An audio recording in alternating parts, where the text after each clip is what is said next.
We start today in Puerto Rico, where Governor Pedro Pierluisi, along with FEMA leadership, announced that 15 projects to help Puerto Rico's power grids have now been approved. Officials say the historic amount of funds to rebuild the island's power grid represents an opportunity to build back better. Our Francis Felix reports.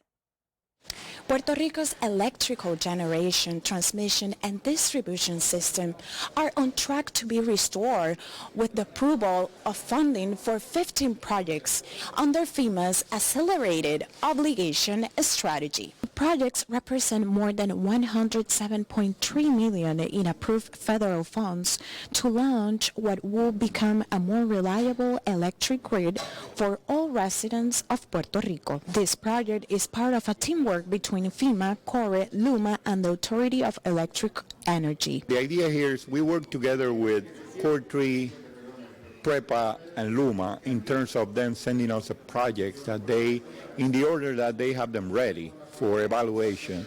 Those projects include, street lighting, substations, and the work might mean in terms of mitigation. Some of those substations might be elevated because they're subject to flooding.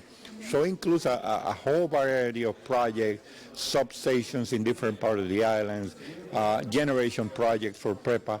It includes a whole, myriad of projects that include generation, transmission, and distribution, and street lighting. On the south coast, planned installations attend to the damage caused by 2020 earthquakes. The reconstruction in the complex has the capacity to generate about a third of the energy of the island. Maria was the biggest disaster in FEMA's history, and the amount of money that has been obligated for projects in Puerto Rico is historical. So that's everybody is aware that the damage caused by Maria was catastrophic. So it's important for us not only to complete the phase of obligating, which is what we call assigning the money for the project, but for those projects to be completed. So we're working together with Puerto, the municipalities, any sub-recipients in making sure that the projects are executed as quickly as possible. Not only we want to rebuild what we had, but we have to make it better than it was. So it can be more resistant to hurricanes, to earthquakes, for whatever natural disasters that can, and that's what the word resilience means. It means making it more resistant to future disasters that might happen. That's why we assign additional money for the projects that we obligate in terms of what can we do. For example, you can have a building that some of the windows were blown away and some were not.